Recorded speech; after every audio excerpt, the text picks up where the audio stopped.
Do you do the intro? Do I do an intro? Yeah. Oh, I don't do that when the people are there. That would be super awkward. You mean like the introduction to the episode? Yeah.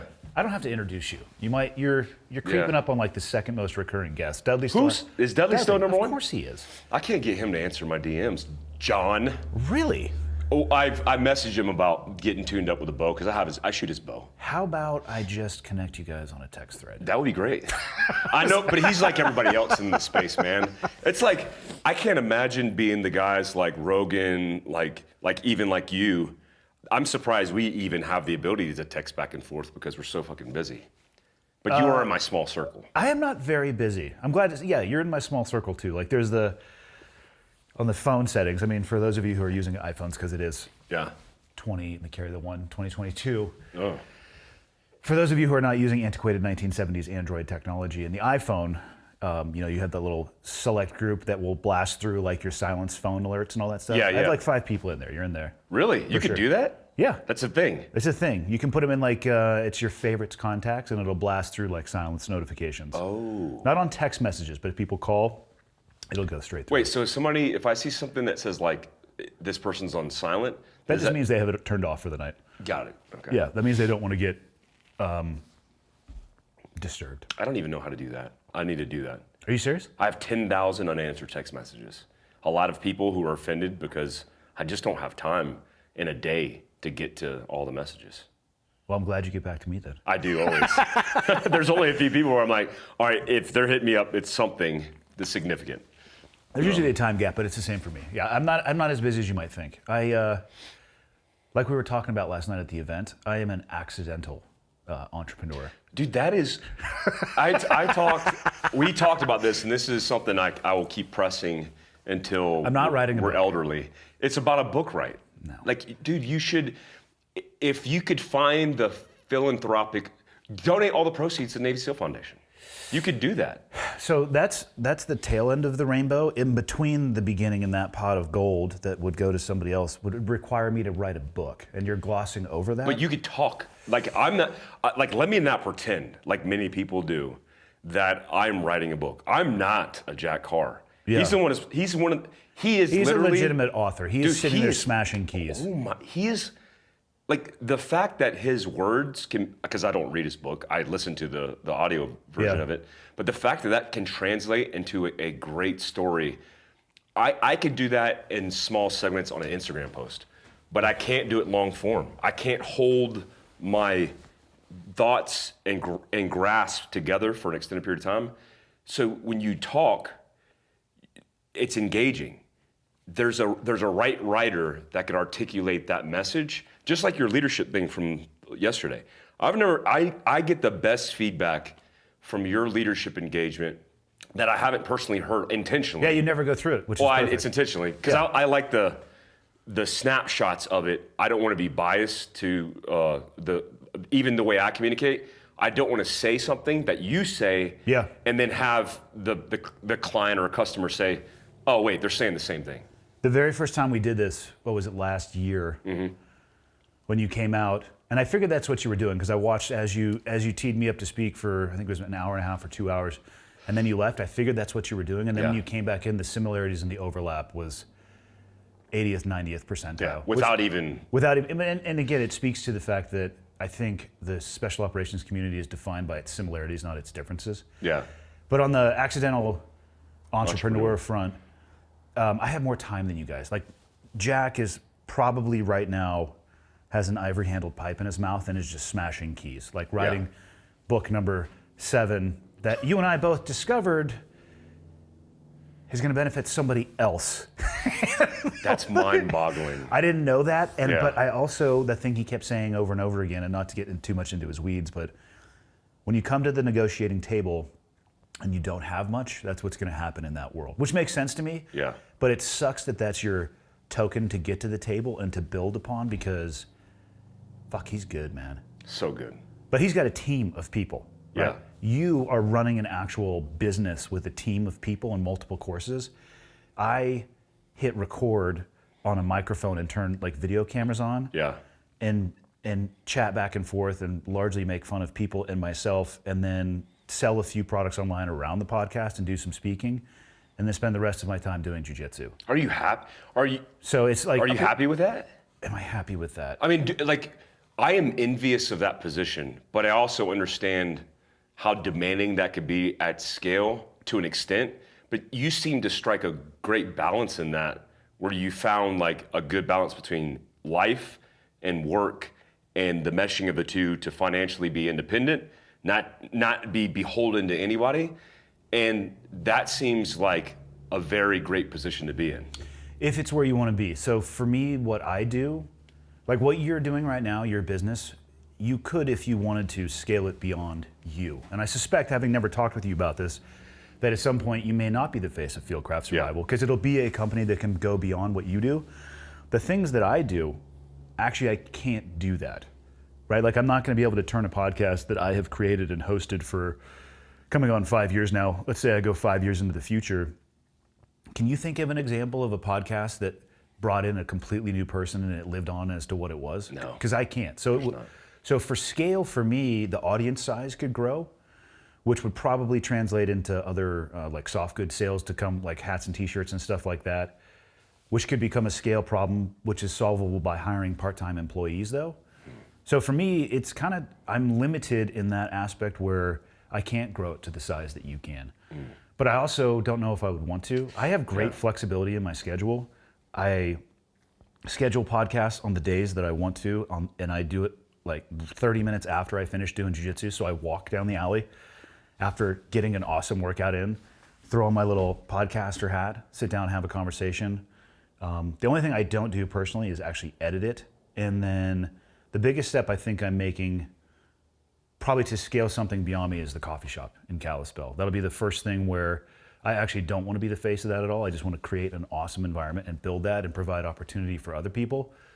And then that can grow and somebody else can be the face of that. Yeah. But other than that, everything I do is directly tied to me personally, which is kind of a prison. But if you don't like the walls in the window, you know, you're the warden of your own prison. Yeah, but I feel like if you do the numbers on how much I make versus how much you make. For clarity, I think for both of us though, those are the least important. Yeah, 100%. Yeah. But what I mean is, like, if you look at like growing a business, people think, for example, like I'm a millionaire, and I'm not. Yeah. I make a decent salary, but I actually have employees that make more than me, right? The first 2 years, I had employees that made more than me times two. And so, like, not two people, like double my salary. Yeah. Because my investment was back in the business always. Yeah. To grow the entity. Now, the payoff for growing a business at scale is the potential acquisition or sell of that business at a latter point, which is the investment that you are invested in over time. But you, and it being your own brand and you being able to do your own thing, I think is super intelligent, because it's on you. You get up and you go, hey, this is on me. I get up and I go, I have to make sure that I motivate my team because it's on them. Yeah. I mean, it falls on me, but a lot of the decisions that are made from my CEO, Didi, from my media guys you that just do called her the the thing. CEO for the second time. I said CEO. You said CEO. I think I have like a lisp or something. You 100% do not have a lisp. You don't just think I have a said lisp? CEO. Did I really? You said it last night at dinner too. Maybe Multiple people caught it. Maybe to include Didi. Subconsciously, maybe that's what, I'm priming that gal for CEO life. So I look at your business model and even the accidental entrepreneur thing. There is a recipe there that I think we've both figured out, but you're living, that is self-empowering and very important to tell people about. It's almost like the Evan Hafer story on, like, how do you scale a drink, right, into a $1 billion valuated public company, and a lot of people. By the time this episode comes out, it will be. It would be. If you think about that. Yeah, next week. Yeah. Oh yeah. This will be out by the time. It just happened. Yeah. Do you think? Because I think Cleared Hot, which is interesting. I don't think Cleared Hot is just you, because I think it's become a thing, right? It's become a cultural thing where it talks about. It's like the Tools of the Titans with Tim Ferriss. It's kind of its own little thing where you could do spin-off books, for example, because you could do I'm not doing a book. Hear this out. I'm taking off this such hot jacket. Dude, you it just is. gave me. It's so hot. Admiral Stock hooked me with that. I hooked Andy up, but that's the hottest jacket, which is a good thing. Yeah. I've ever worn. So hot right now. So hot. You now that you took off your jacket, your transcribe alone of your podcast could be a book like Tools of Titans, where he actually transcribes the interviews that benefit people. And I just mean there's different opportunities for mediums that make sense to me for your brand, because it's such a significant, important brand, I think. What would be the motivation to do that though?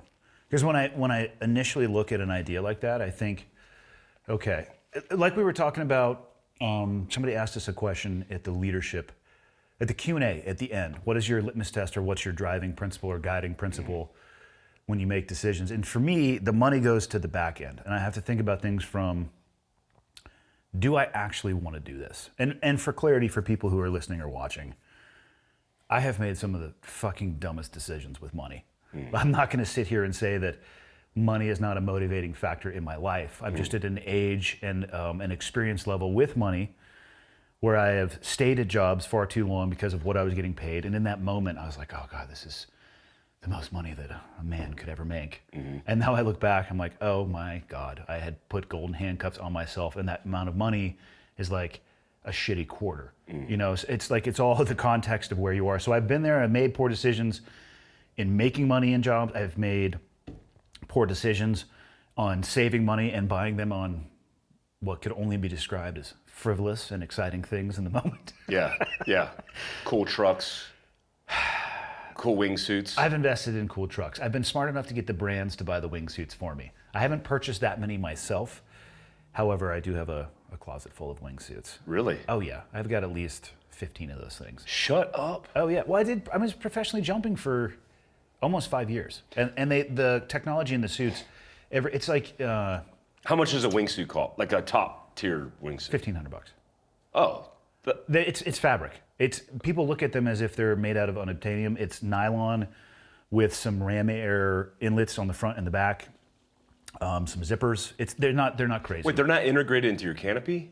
No, not at all. Oh. So you can switch parachutes out, and you can jump almost any wingsuit with any container. So I can put a skydiving container on, take it off, put a base jumping container on, take it off. So the wingsuit, there's zippers in the back too. You just zip the container into the actual suit itself. Oh wow, I did not know that. So I played around with all of those aspects, and money has been to my detriment almost every single time. The desire to just try to make more money has been a detriment in my life almost every single time. Obviously, I understand there's an aspect of you have to pay your bills, take care of your family, your obligations, all those things, great. But the idea of transcribing the podcast, I look at that and I think, do I really want to do this? And if it sounds enticing to me, why? I would look at that as almost like a different way to try to make money. So the initial thought of that is like, man, I don't know if I want to do that. I don't know if it would help anybody. If people wanted to learn about that, they could go on any streaming platform for free and click on it right now. Right? So I don't know if it wouldn't be any more empowering or enriching for me. Maybe it would help other people, but they would have to pay for that, as opposed to right now they could just go get it for free. Yeah, I think it's just a different medium for a different genre of people who just potentially don't want to necessarily listen. Or like me, if I listen to like Jack Carr's books are a prime example. I have all of his books. Yeah. And do you need me to sign them? You could sign them later. I actually want you to sign them, Jack Carr. But I have all those books in my collection, but I've never read them, but they're my reference. I like this idea of being able to reference off the shelf when the Google machine drops out, or just have it referenceable. And so I think, like, even for every major audio book that I find impactful, I'll buy the hard copy. Yeah. And so I think it's just a different medium. And I'm spitballing here, but I think your medium, which is free, where you provide the value for free, is people want to give back, right? They want to support you because they want to support things that are doing good in the world. Yeah. And they're doing that. But like your swag sells out, like, for example, every single time it drops. And it's a cool brand, but I think there's cool little mediums that you could do. Even with a coffee shop, we talked about doing the speaking engagements there. People are going to come into that town. The economy of that area is going to be boosted because of your brand. And yeah, there's and that was an intentional decision. Myself and my business partner, when we were talking about the size and scope of the investment. So for people who maybe haven't heard, we're building a Black Rifle Coffee location in Kalispell on the, I guess it would be the southern end of town. The northern end of Kalispell, closer to Whitefish, has got the Lowe's, the Home Depot, like the newer construction, if you will. By Bass Pro? By Bass Pro. I would call that's the north end of town. I would say that's the more modern construction. The main street, like the building that the studio is in, the historic buildings, that's more of the traditional area. But we were talking about it, and one of the first conversations that we had, we were just asking each other questions, like trying to figure out the why. Like, why do we want to do this? And I forget who asked the question. It was either he or I. But it's like, if you wanted to go and have a business meeting right now at a coffee shop or a location in town, where would you go? We were both scratching our head, like, not a really great place to do it. If you wanted to have an author or speaker come into town right now and do an engagement, where would you do it? Not a great place. Why don't we build that? So it's a quarter block. I think I've showed you the renderings. In Old Town, or is it in the new area? It is 2 blocks west of the current studio building on the same third app. So Historic downtown. Historic downtown, but historic downtown is getting revitalized. They're going to do a boutique hotel 1 block away from the coffee shop that'll open up like a year after we're done. Really cool.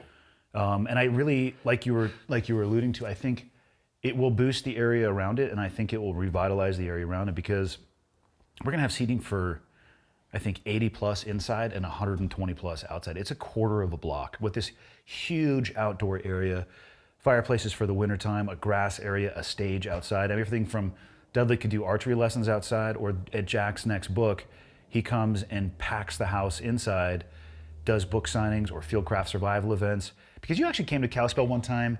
Wasn't somebody ending a motorcycle ride there? They started in like Washington. Yeah, it was our guys. That's what I'm saying. Yeah. Like there's so many opportunities to do cool things if you have that anchor into the ground in a location or HQ to do it from. Yeah. That it has this gravitational pull, and it'll pull people in there. So to me, again, to go back to how I make decisions, I'm like, oh, like that's why you do this. And so you can elevate your friends and create an environment where you can just do cool shit. Yeah. That to me is the why. Will it be financially successful? I mean, we have a budget and an estimated P&L, and I hope it's going to be successful because I'm paying for it out of pocket. Yeah. You know, my business partner. It's not cheap either. No, my business partner and I are absorbing a substantial amount of risk to do that. And in the long run, I have no doubt that it will be, but the investment for me is not in potential dollars in the end. It's what can you do? What can I do to enrich my life and the things that I want to do? I mean, to me, that was more of the pin in the ground to even want to do something like that, and then the finances came later. I heard you on Rogan's podcast talk about, your 20s were borderline just apes, and then, With machine guns. With machine guns, 30s, you're just kind of figuring it out. Yep. And then in your 40s, things start coming together. Yeah, I mean, people ask me a lot about marriage now that I've been divorced, which is odd because you should maybe talk to somebody whose marriage was successful. Yeah. Yeah. I could tell you about and actually what I tell them that, and then I was like, listen, divorce should be a measure of last resort, and like explore everything else before that you do that. But I'll give you my honest experience going through it, and it was fucking horrendous. But I got married in my early 20s. And I've often been asked, what advice would you give your former self? And my former self in my 20s, I would say, hey, dude, you need to take your time. Like, I didn't know who I was. Yeah. I thought I knew who I was. But what I really was, like you said, a monkey with a machine gun, living my absolute best life, surrounded by the people I wanted to be surrounded by, doing exactly what I wanted to do. And I was so myopically focused on that job. I was not, I personally was not and should not have committed to that level of relationship in my 20s. Yeah. I wasn't ready to make business decisions. I honestly wasn't ready to do anything outside of the boundaries that the military had created for me. In my 30s, I had started climbing the rank structure of the military. I had flipped over to being an officer, had a little bit of a different approach to it. And in my 30s, I started actually being responsible for other people around me. So that changed my headspace for sure. And I think I was ready to focus on smaller tasks with a little bit of a view of the horizon on the future. But I don't think it's been until the last 4 years, I'll turn 45 in October, that I have actually an idea or an understanding of who I am. It's taken me that long, and I don't think that it's that uncommon. I'm not saying that people can't figure out who they are much younger, but for me, I don't think I understood what I wanted from life and what I was looking for from life until my 40s. Well, so what is it now? Because we briefly talked about Jiu Jitsu yesterday in the professional development course, and I remember my life was the military, but when I was off, it was Jiu Jitsu. It actually played a profound impact in my life, and mine was Machado. I rolled under Machado. So the SBG system that I train underneath, the man who started SBG, Matt Thornton, got his black belt from Hika Machado. Oh, so awesome. Technically, it's under that. I believe they call it lineage. Same lineage, yeah. After several injuries, that kind of scared me into a place where, like, I don't know if I want to risk this because, dude, I spent 6 months last year, like, arigato, Mr. Roboto. Like, Other way around, domo arigato, Mr. Roboto. Is it domo? Yeah. Is that true, John? Is that domo? Okay, John. As the professional Korean in the room, you should have known that, even though I think it might have been Japanese. But he's actually like John is not his real name. He says, like, my media guy, John Park, who used to be a Korean Navy SEAL, like a legit Navy SEAL. Not saying there's illegitimate Navy SEAls, but a legit There Navy 100% SEAL. are illegitimate Navy SEAls. You Is can there? find them on the internet. A stolen valor. Of course. Yeah.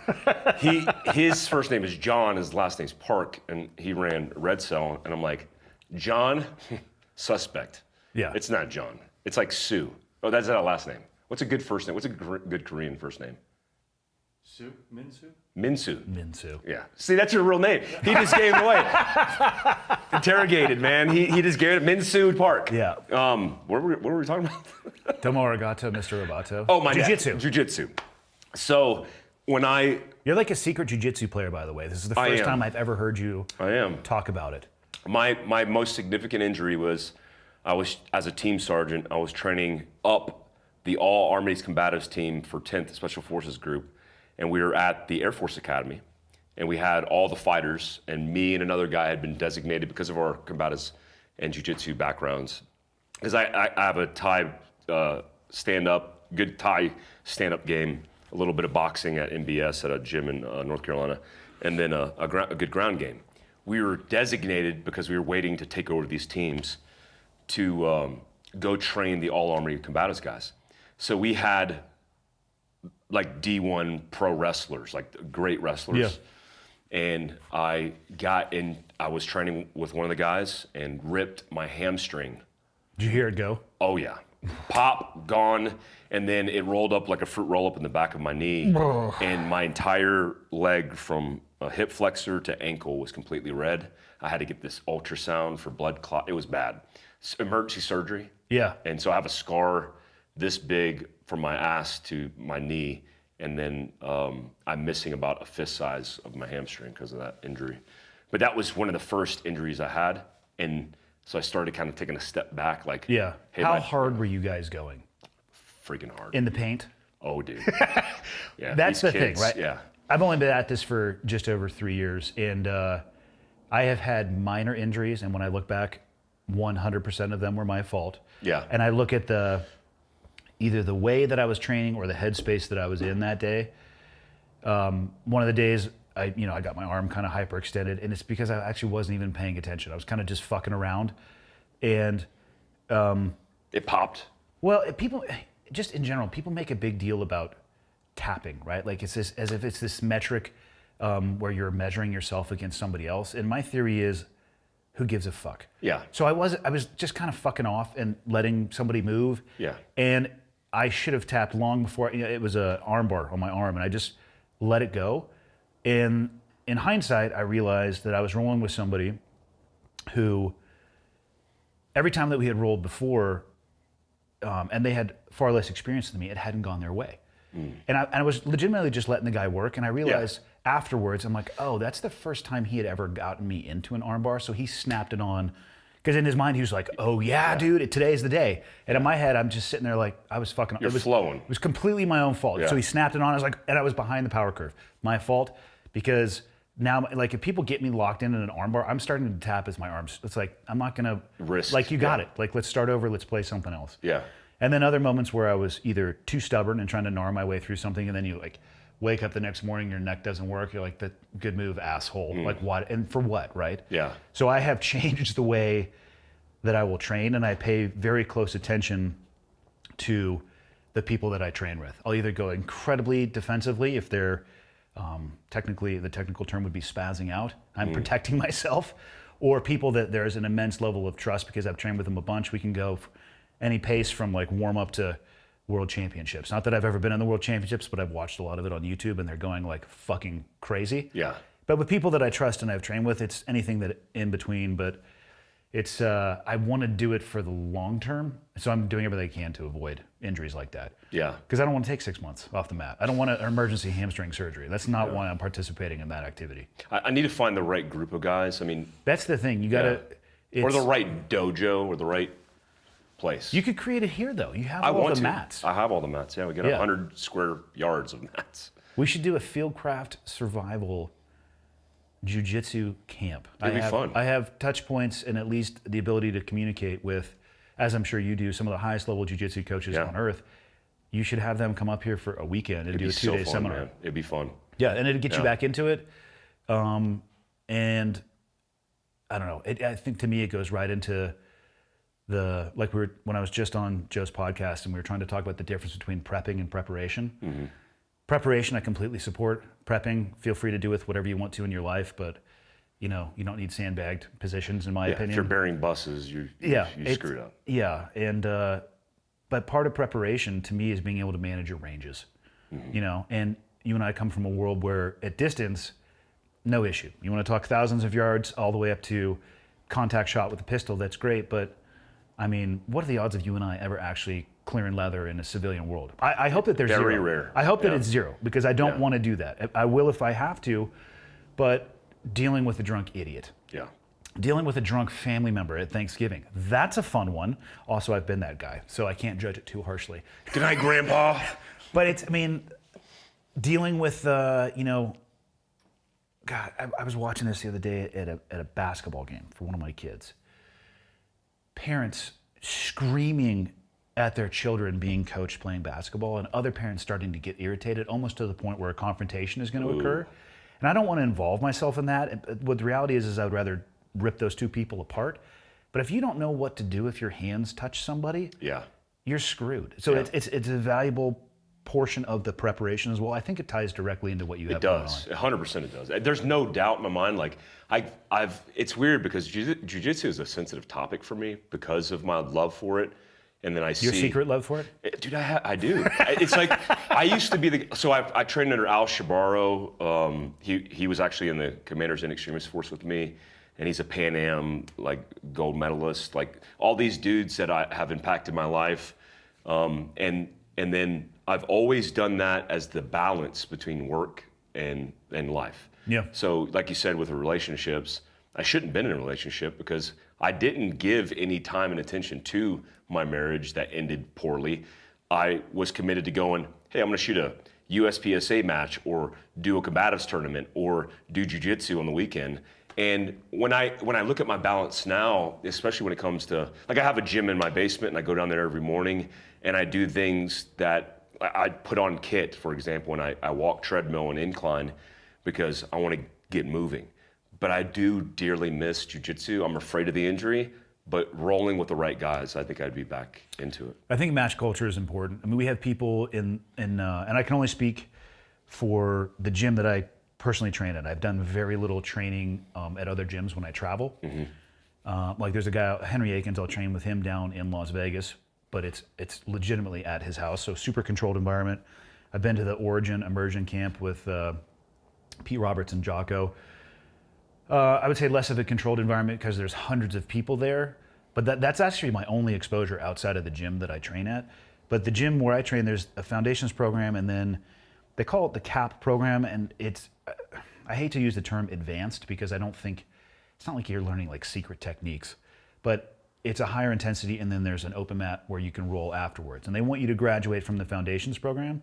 My point in saying all of that is there's people in their 60s who are starting the foundations program. There's a guy in love that. There was a guy in the course that we did yesterday. The last question he asked on his way out, he's like, hey, I emailed you about this, and I apologize to people that I don't get back to on email. I do the best that I can because I know I didn't respond to him. But he's like, I'm in my mid to late 60s, and I've heard you talking about jiu-jitsu, Jocko talking about jiu-jitsu, Joe talking about jiu-jitsu, and I want to start. Should I? And all I said to him was like, just start now. Whenever you get back, just go and start. Of course, make sure you find the right environment. If everybody on the mats is in their 20s and they're looking at you like fish bait, perhaps go to a different gym. Yeah, for sure. But if you can have, at the gym I train at, they have a huge kids program. I'm talking hundreds of kids, not there all at the same time, obviously.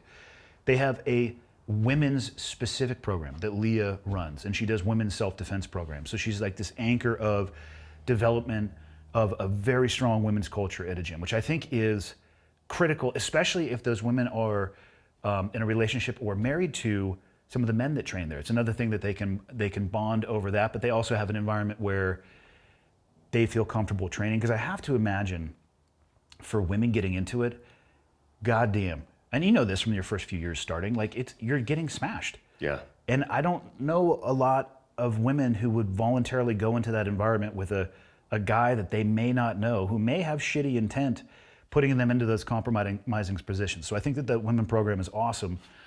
But then it's young to, I think it was less than 2 years ago, a man in his 60s got his black belt. And that's beautiful. That's So awesome. it's everything, right? Yeah. It's every age range. Yeah. And if you're later in life, you don't have to go in there and think you're going to be an MMA fighter. Yeah. You know, find the right training partners and train at the pace that you want to train. And there's a lot of people out there, like that guy last night who asked me that question. He's like, dude, I want to do this. Like, giddy up, homie. Yeah. Go get some. I would, if somebody's listening to this and they're an accomplished jiu-jitsu practitioner, I would hire a guy full-time right now to run the gym downstairs. I mean, we had, in Prescott, I had an entire warehouse full of mats. Chad Robichaud was local, who's an accomplished fighter and jiu-jitsu practitioner. We'd have Darren, a lot of UFC guys come in, and we would have this mix-up. We actually trained a few fighters, including my old training director, Raul Martinez, for his first professional fight. And it was amazing, man. I would hire right now a guy to run that downstairs. And it's motivating me because I need it. And I see you guys, and I'm almost envious a little bit because I'm like, man, they found the right guys to roll with. Yeah. And that's key. I need the right leader of that, I don't need the right, it's not necessarily lineage for me. I just need the right guy with the right personality that's not in here headbutting kids because he wants to start a fight school, but a guy who's interested in developing people, especially in preparedness, because there's no doubt that the whole idea of self-defense starts with the ability to physically manage a situation. And I think you hear through FieldCraft, I think it would give you the chance to go beyond just traditional jiu-jitsu. Like I love jiu-jitsu, but one thing that I caution people against, and I have heard this plenty, is people talking about it as if it's magic, which it's not. It's angles and leverage and pressure. And of course, thousands of hours of rep and understanding human behavior, and if you can control somebody, the likely options that they would have to escape, that's all great. But tools also exist in the real world, and you and I both carry all the time. Let's say that same situation at a school where parents are starting to get into it, and really all I want to do is just de-escalate it, A, before the cops need to come, or B, there's this massive fist fight, because I don't want to have to see anybody do that in front of kids. It's just a shitty example. Yeah, for sure. But let's say I'm carrying, and you want to put your hands on somebody.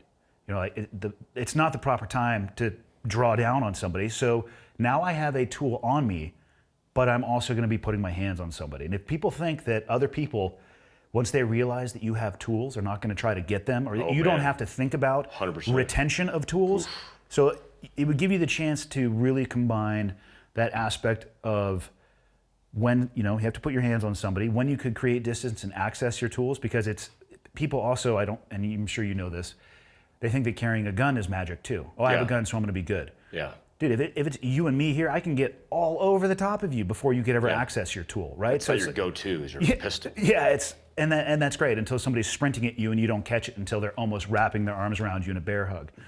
Edge weapons are exactly the same thing. Not only when to use them, but how in that environment, but also how to retain them. Yeah. I mean, how many? Did you ever see the video of the FBI dude who did a backflip on the dance floor and his fucking pistol fell out? Yeah. Like, that's an example of, well, one, completely and utterly irresponsible behavior. Yeah. But backflip with a pistol. But two, let's talk about the retention of that particular holster. How is that going to go if he is in a situation where they're tussling all over the place? That pistol might have come flying out and gone into the crowd, and who knows how many friends that person might have or that person's ability to grab it. Yeah. It gives you the opportunity to address issues from utilization, carrying positions. I still see people rocking like the 6 o'clock small of the back carry. I watched a guy do it in Kalispell. He had a Jeep that was covered in tactical Mullen Labe, skulls. Come fucking get it, and he's walking around because open carry is allowed in Montana. He's walking around. It was in shorts, flip flops, t-shirt, pistol, 6 o'clock carry position, no holster. It's purely tension. Just in his waistband. And then just got into the driver's seat and wedged it in between his back and the seat. And I'm like, what the fuck, man? There's so many things that you could talk about in a course like that. Yeah. From the proper gear selection, how to carry it, how much distance you would actually need to be able to utilize it, whether it's an edged weapon or a gun. I don't know about you, but I'm far more scared of knives than I am of guns at close distance. They're scary as hell, man. Holy shit. You want to look at some crime scene photos? Look at the difference of blood on the ground between bullet wounds generally and knife wounds. Yeah. Like, I'm far more scared of somebody with a blade than I am with a gun. No, me too. So you get jacked in the chest with a knife? Or just sliced across. Oh yeah, I'm going to get into a knife fight and do all this shit. It's like, maybe, but you might also end up with a nice, railroad pattern all over your shit and be looking at your blood pumping out of your body as you go unconscious. Yeah. You guys could teach all that. I basically have just created another core curriculum. So we teach that, but we don't do a lot of the combatives segments. Imagine if you combine the two. We're going to do that. We've actually done it before. It's called the cleared hot Jiu Jitsu. I'll call it that. You better not. Cleared FieldCraft hot. We just hired a 12-year police officer, female, named Kirsten, who is a SWAT We posted officer. about her today. Yeah. Amazing role model for bridging this gap of women who are intimidated by this idea of self-defense or interaction, physical conflict resolution, and putting them through scenarios. She's going to be the head or the lead to run that course, which is all Sims-based, which is all scenario-based. You want to see some funny shit?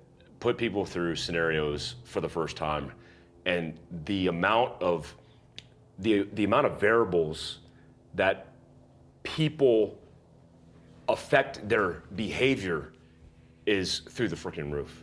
Because a lot of the things that we see in those courses aren't necessarily defaults to training because people lack the actual training. It's defaults to triggers and trauma. So you have people who aren't prepared for this scenario that triggers this trauma inside them, and immediately they start bawling in tears. And you're like, whoa, we haven't even started, because of the stressors that are just bound to happen. I love that course because I think any self-defense course shooting bullets through paper and steel is not a reflection of the reality of how things work. And I don't think we did enough of it. At the tail end of my career, we were doing a lot more Sims hits. We did a lot of force on force. Did you guys do that? Yeah, early on. Did you? Early on, no, but we were also running around with MP5 SDs and Nomex flight suits. So yeah, I remember those days. They were awesome. So bad. I can shoot the fuck out of a pistol caliber carbine. Those are your coolest pictures. With that MP5. Thank God. Especially with the K. Yeah, and just thankfully we never had to go against other human beings with a pistol caliber round. It's so insane.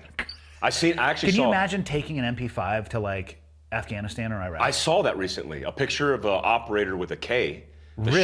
shorty on a bird, and he had it, and he was just posing for a picture, and I was like, Wow, that's interesting. Hopefully they were like dropping the bird off somewhere and he was just there to be like a passenger. Yeah, I hope so. I get the MP7 thing because I get a troop full of dudes saturating a target with all MP7s. Yeah. Because when you go into a room and there's 6 of you zipping dudes up, you don't stand a chance. Correct. But the sole operator on the rural hit with the MP5K, not too smart. Yeah, you gotta have a mix. There was a trend for people to go, and it was all based off of, I would say at least, weight reduction.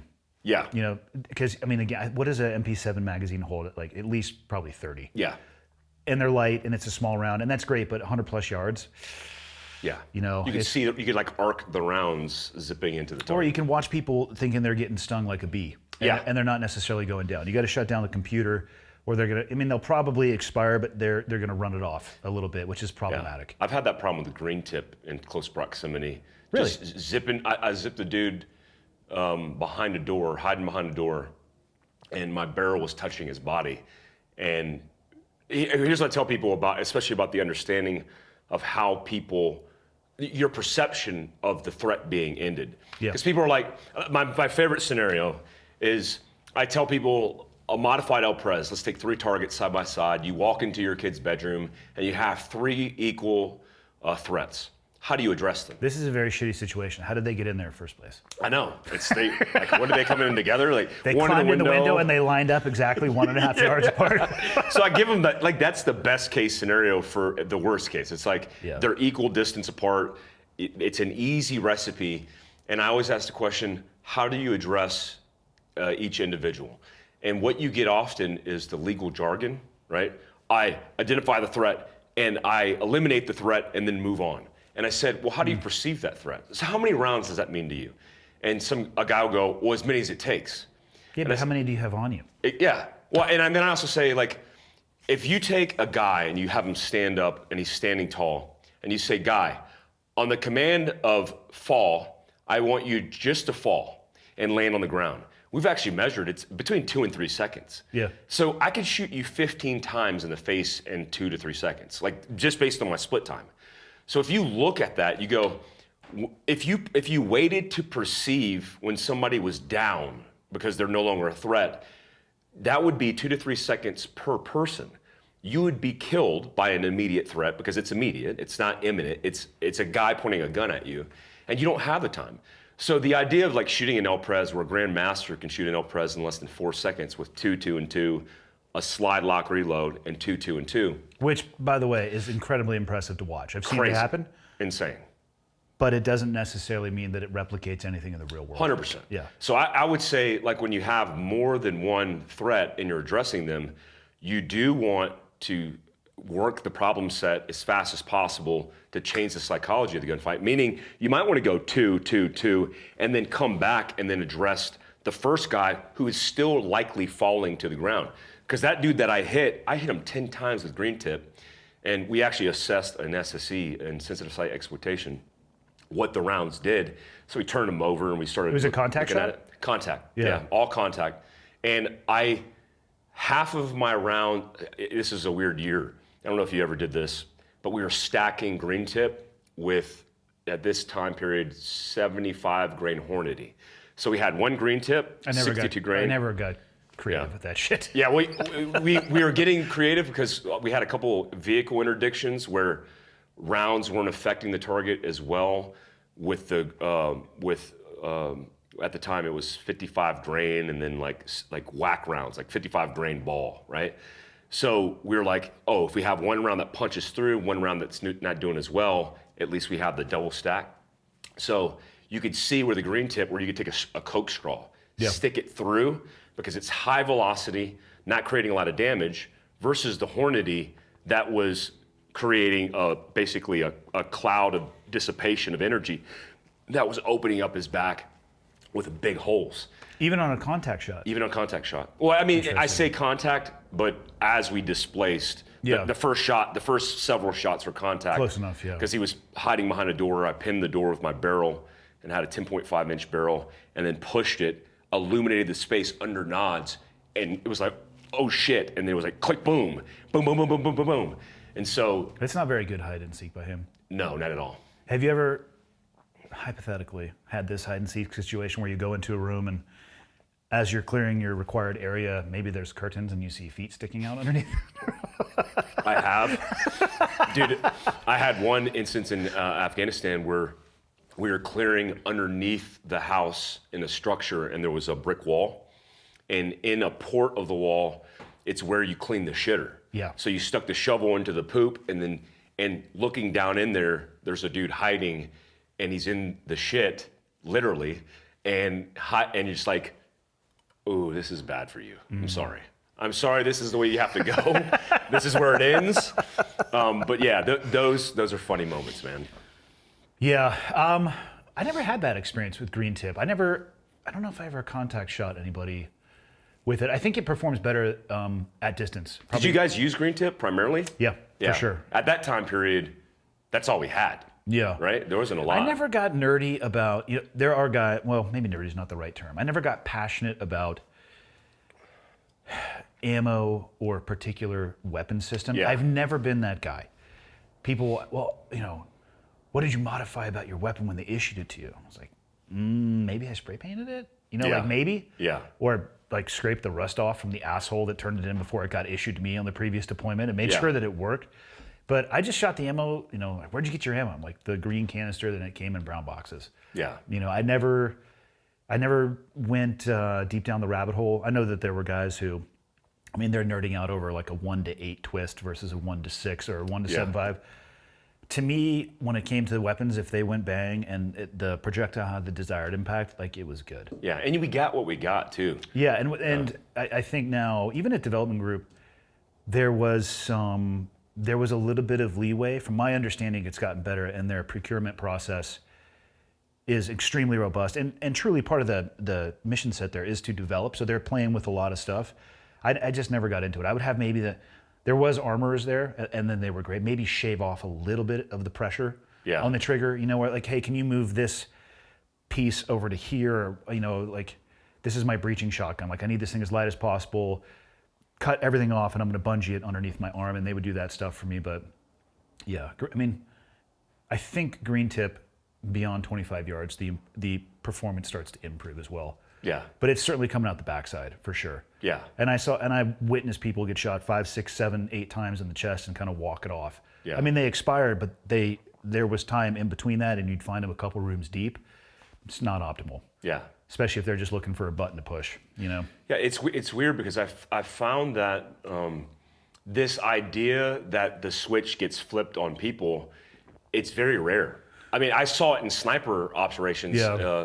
I've seen like I can't remember who it was, maybe one of my buddies, Damon, hit a dude center line and completely disconnected his central nervous system, but it was like the puppet master cut the Spine strings. pulled out. Yeah, it was like bloosh, right? And he just collapsed. It was like the strings were cut and there was no rigidity, contraction, muscle. Yep. And it just was a different effect than I was used to seeing. What round was that? You're hunting. It was that probably was a 300 Win Mag. Yeah, that is the overpressure involved with that for a human being is. Oh yeah, you can't. Yeah, you ain't walking that off. You're not.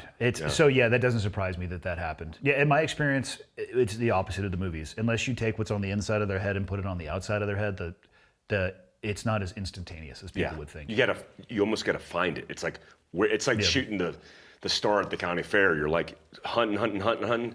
The most effective, I would say, the most effective training target that I've seen was in Safar Tech, which is a whack acronym, like Range 37 in Special Operations. Please change that acronym. It's like Special Forces Advanced Reconnaissance Target Acquisition and Interdiction Course or some whack stuff. They got to work on that. They have to. It's crazy. But it's they had a target set up where they had a rubber band through a styrofoam head, and then it went through the styrofoam head into the chest of the target, and there was a balloon wrapped around the rubber band, and it had a T-shirt on it, and you would hang it from the corner and the point of domination, and you go in. So if you shot it and you hit it once, this whole double tap, this whole like couple shots would not work, because if you didn't hit the balloon precisely, it wouldn't fall. Oh, because it would pop and then snap the rubber band, and then the whole thing would collapse. Yeah. Well, we got into this.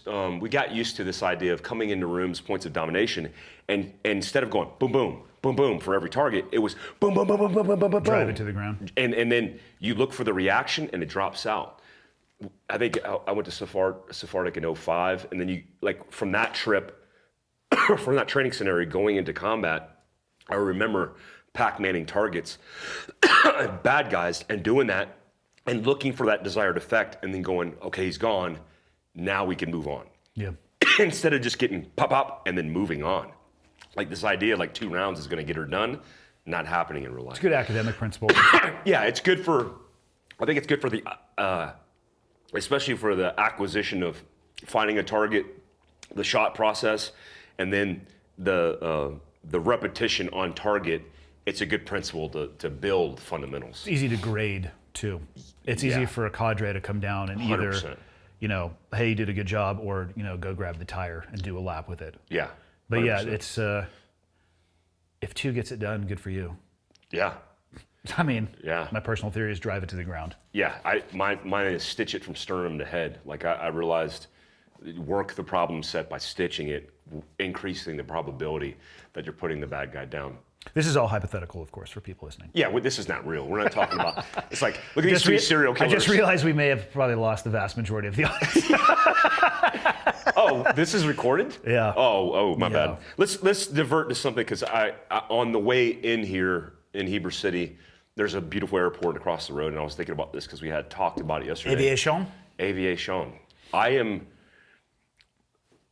am intrigued by the process. I did groundwork when I was in GRS overseas. I did the whole academic portion of it, and then did a couple rounds with my ex-girlfriend's father, who owned an aviation company, and got to fly with him. But you knocked out all of your stuff really fast. Where did that desire come to fly? Why did you get into it? And then how come, are you still doing that? Because it doesn't seem like you No, are. I'm not current. The good thing is, though, for pilot's licenses, they're good for life. Like, it's not like they're going to take them away. Of course, and there has to be a recurrency process. Yeah. So I am not current when it comes to aviation. However, I still hold the licenses. But you can get in a plane right now and fly, right? Or do you have to go through with a... No, I would need to go through a recurrent process. Okay. Could I physically do that? Like, as we were driving to your house yesterday, and I was telling you about the Cirrus aircraft there. Yeah. I think I've got like 1,500 hours into Cirrus. I could go in there and run through the entire checklist by memory. It wouldn't be legal for me to do so. So physically, yes, I could get that plane off the ground and land it, and we'd be fine. However, that's not the route that anybody should take, nor would I ever take that. When I left the East Coast Command and I checked in as a BUDS instructor, they were looking at ways to increase throughput. So for a year, they got rid of winter hell weeks. So there was this gap in training. So I was a second phase instructor, and they had just finished a second phase class, and they were holding off starting first phase until after winter. Wow. So I check in, and In sunny California. yeah, I check in, and the guy's like, see you in 4 months. I mean, obviously I would go into work. Yeah, check in every once in a while. Yeah, so I didn't have anything to do. And as I was driving home from work one day, I was living in a subdivision of San Diego called Santee, aptly called Santucky sometimes. And there's an airport there. And the route that I would take to get home was on the freeway that would go underneath it. And you would see these Cessnas coming in, just fighting every aspect of aerodynamics, because there were student pilots flying them. And most student pilot flights are basically a controlled crash, to include the ones that I did. And so I was looking up at it, and I was like, son of a bitch, that looks interesting. So Yeah. I got off the freeway, went over to the flight school, started asking questions. This is random. Totally random. A drive-by. Drive-by. Literally, I was looking at an airplane. I'm like, that looks insane. Yeah. And I think if I go left here, I can go to the flight school and ask questions. So I drove over there, talked to the people there, and most flight schools, to include that one, have a program like, hey, the first flight's on us. So I was like, I would like to do my first lesson. Yeah.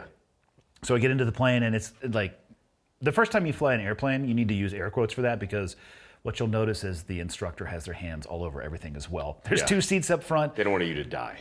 Yeah, you might get to pull back on it a little bit, but you'll notice their hand is on their yoke as well too, Yeah. which it should be.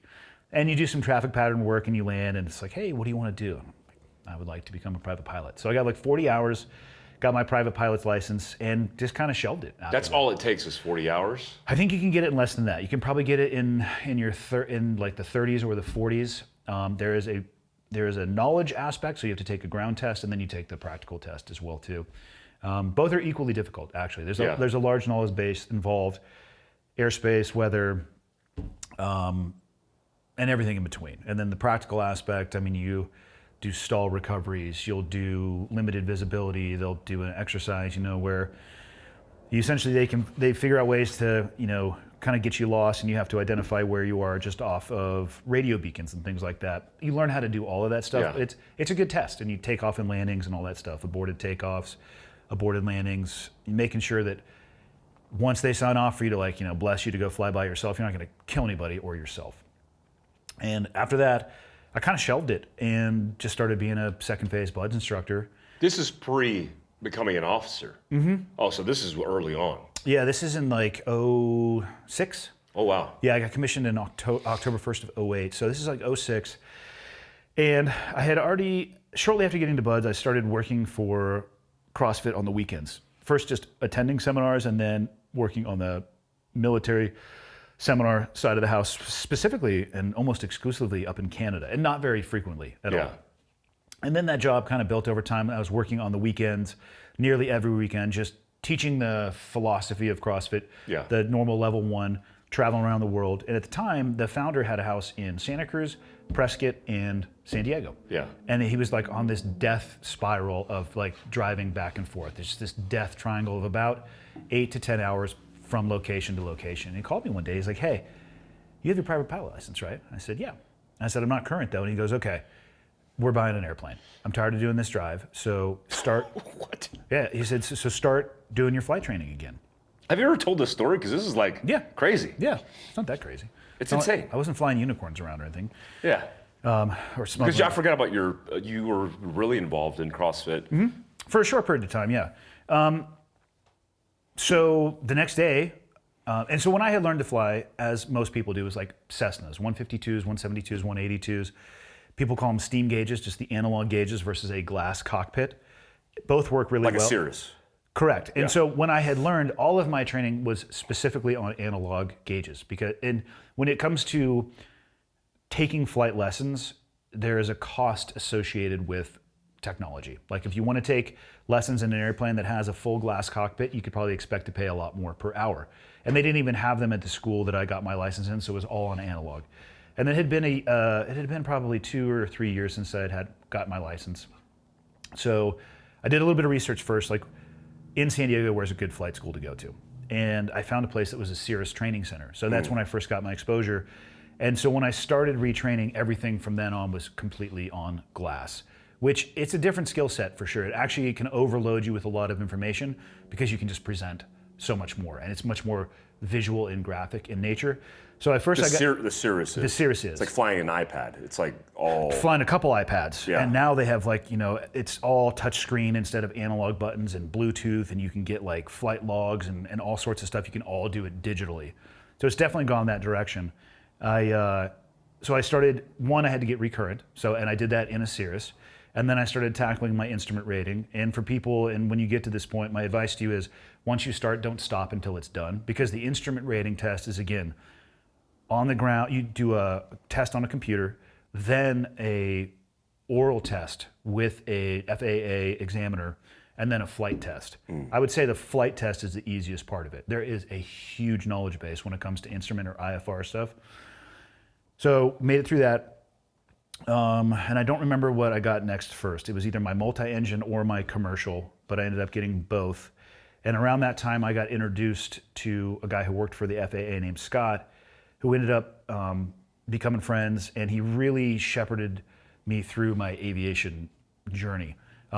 Greg got his Cirrus at about that time, so I was banking hours back and forth from Prescott all the time. Prescott, Watsonville, San Diego, just versions of, Scottsdale, like just everywhere. San Francisco, SFO, LAX, like all kinds. This is all your free time as you're still a SEAL, right? Correct. When you're at BUDS. At this point, I had finished my tour at BUDS, had done my tour at Team 3, and was now the that was operations officer at the training detachment. Oh, awesome. So we're talking afternoons. Actually, when I was getting my instrument rating, I had an instructor he was awesome when it came to accommodating my timing. And there's a Marine layer for a lot of months in San Diego. So I would go in early morning and we would do instrument training flights. And so I was shooting, a lot of the times you'll throw goggles on, to limit your visibility. But every day that I was out there training, I was doing actual instrument approaches in Marine layer. So I was actually flying through clouds and getting used to that. It was awesome. And then I would go to work. So I'd go do flight lessons in the morning and then go to work and maybe do flight lessons in the evening. Greg got a Cirrus, again, so all of the flying going on in Scott at that point, the FAA, they have people that do check rides and they go, and for charter organizations, there are, I think every 6 months you have to have an FAA guy on board, and both the left seat and right seat pilot, they get checked by the FAA to make sure that, hey, that you don't suck and you're not going to kill anybody. And he invited me one day. He's like, hey man, I'm going to go do a check ride in the Gulfstream. You want to just come sit in the back? I'm like, that's a fucking stupid question. Of course I want to sit in the back of a fucking G4. So we flew up to like Long Beach and came back. And he hit me up a few days later. He's like, they're actually short one pilot up there for that Gulfstream. And I don't know if it's possible, and I don't know if the school would let you go, but if you want to go get your G4 type rating, they're willing to give you an opportunity to fly with them. And I was like, fuck yeah. So I went up to flight safety, Long Beach, and went through the sim. The Gulf, it was the full type rating course. It was 4 weeks of training and passed. And then went back to San Diego and did my first left seat flight as pilot in command in a Gulfstream with 486 hours. Really? Yeah. So, and it was all because of Scott. He was, the flight safety was like, there's no way. The average number of flight hours for somebody making it through this program is about 3,000. I had 460, I think, when I started. Wow. And I was able to make it through. And the reason why is it's all of aviation is checklist based. Like you'll crush aviation because it's like, do this, this, this, and this. Yeah. If this doesn't work or there's this emergency, pull out this manual and flip to this page and do this, this, this, and this. So I started flying the Gulfstream in addition to flying with Greg, and it was awesome. I mean, the first flight I did, it was in the right seat. I flew up to Canada, met the airplane. I think we flew to Texas, and then we flew to Bermuda or something like that. Wow. And I flew that thing to Hawaii, Vegas, Turks and Caicos. What do you enjoy about it? Is it the technical aspect? It was just fun as hell, man. Yeah. It was awesome. I mean, we were flying into like Boston in the middle of a snowstorm, and you're flipping down the heads-up display and landing this thing under a thermal. I mean, it was awesome, and it was constantly changing. We were coming back from, we were in Vegas, and we were flying into Van Nuys. And a lot of the times, if you're flying celebrities, they have to provide a manifest. It's Part 135 aviation. Right before they show up, they'll give you the real names. So Dr. Dre rolls up and he gets on the Gulfstream. And it was my left-hand seat. Wait, in your bird? Yeah, in the Gulfstream. So we're getting there and you do a brief. And it was my turn to do the brief because I was flying the left-hand seat leg. And I get back there and it's like, hey, here's the emergency exits. And it gets to a point where there's like a medical issue. I'm like, hey, if there's a medical issue, I'm gonna turn it over to you because you're the only doctor on board. And he fucking lost his shit laughing. And then I went back up there and then like in the flight, he's like sitting in between us bullshit. And I'm like, dude, just hop in the jump seat. Like sit up here when we land. And he was cool as shit. That's so cool. So we got to fly all over. And what I loved about it is it was like different locations all the time. And so you're just problem solving. You're flying to different places. And then I got linked up with another aviation organization, again through Scott, that flew smaller aircraft, the Citation 525 series, which is like your Citation 1, Citation 2, CJ1 through CJ4. And if you get that 525S, which means single pilot, meaning you don't have to have a co-pilot. In a Gulfstream? No. Gulfstream is required to have two. Okay. The 525S rating is a single pilot. That's what the S stands for. Yeah. And it rates you in the Citation 1, Citation 2, CJ1, CJ2, CJ3, CJ4. So you can fly dual prop, you can fly... Jet. They're jets. Oh. So I went through that course, and these certification courses, they're done in a simulator. What's crazy about this is that you're certified to fly this aircraft, and you've never flown this aircraft except in a video game. Now, obviously, they're not just going to huck you the keys to a plane and say, go do some laps. It's so expensive, though, to fly the actual thing, right? Correct. So there's the mentorship, and there's a process before you actually do that. But you literally you're like, here you go, here's your 525. And I had enough hours. So I was able to take my ATP or my airline transport pilot license check ride while doing, so you can get both concurrently. So I got my ATP, which is the same thing that like Delta pilots and Southwest pilots have, and I got my 525S in the same check ride, and then just flew those for a while too. What happened? Why did it, like, what was my motivation too is I want to be challenged every year. Yep. I want to do a challenge, right? This year's motorsports rally, I want to do Pikes Peak next year. I want to go after Travis Pastrana's record, which would be hard to do because he had one of the best cars built by Vermont Sports Car. And I want to do the pilots thing next year because I actually want to buy a Cirrus and try to fly for the same reasons, because I'm flying all over the country doing stuff. Why'd that fall out? Because then you went from there to like jumping out of the back of them. Time. So that, again, accidental entrepreneur, right? I didn't know it was going to go down that path. And at that same, as I was doing the Part 135 aviation, I stopped working for CrossFit. And the Part 135 aviation, it's very hit or miss, and you're completely based off of other people's desires and time schedule. When nobody charters the plane, you don't fly. Yeah. When somebody calls up and you're getting ready to go on a family vacation and you get a call from the charter company like, hey, somebody just booked the Gulfstream and they're going to go to Hawaii for 10 days, you got to have a hard conversation with your spouse. Like, I can't go. Because oftentimes you'll stay with the airplane in case they want to do like inter-island hops, which you're getting paid for per day, and it's a good daily rate. But the bigger the airplane, the bigger the suitcase, and the longer you're gone. So it was infrequent. And I had been jumping more while working for CrossFit because I lived like 10 minutes from the drop zone. So I started doing the professional skydiving and base jumping thing while I was doing the public speaking, was up on-ramping as well. And then I did the record jump attempt in 2015, which led me to being on podcasts for the first time, which is how I met Joe and his recommendation to start a podcast. So all of this shit was happening at the same time. And it was a decision based off which one of these is the most economically viable from a sustained perspective, and the flying, although it was a lot of fun, was the lowest rung. I could count on it the least because, I mean, Gulfstreams, low-end Gulfstreams are going to be $6,000 to $7,000 an hour. To turn that fucker on, $6 or $7 grand, you know? And as the numbers get bigger, you know, the 550, the 650, now the 700s or whatever comes, like, that number's not getting smaller as the aircraft is getting bigger. So there'd be big gaps. The skydiving world, I was now getting sponsorship and endorsement deals that were guaranteed money every month.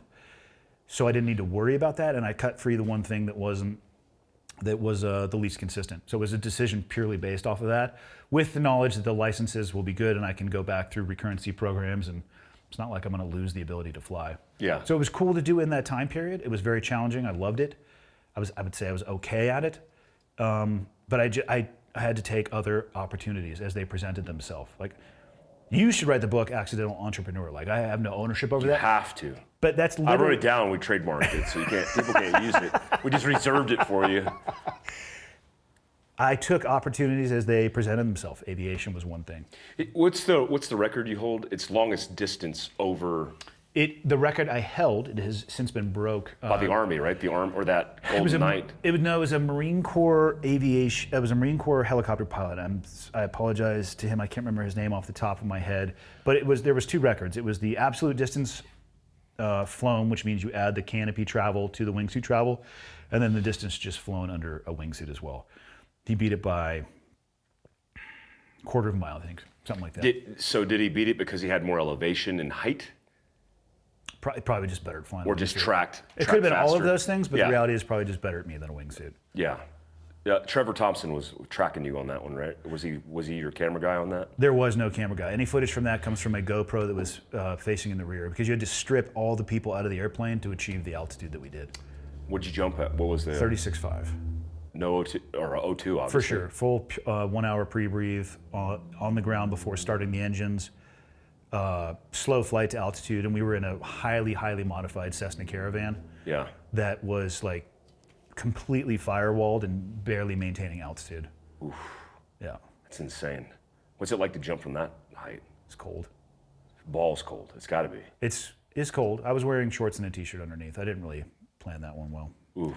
But it was the summertime in Northern California, so when I got to the ground, it was like 100 degrees.